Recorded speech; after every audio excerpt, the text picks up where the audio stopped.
ఒక పాఠశాలలో చింటూ, బంటి అనే ఇద్దరు స్నేహితులుండేవారు.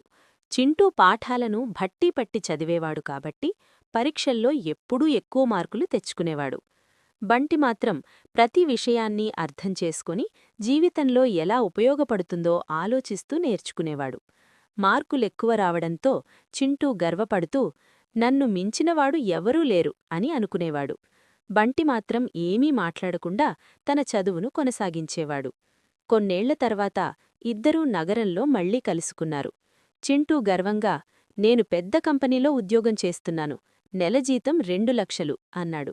అప్పుడు బంటి చిరునవ్వుతో బాగుంది, నేనొక చిన్న ఐడియాతో స్టార్టప్ ప్రారంభించాను. మొదక కష్టాలొచ్చాయి, ఇప్పుడు నా కంపెనీలో 50 మంది పనిచేస్తున్నారు అన్నాడు.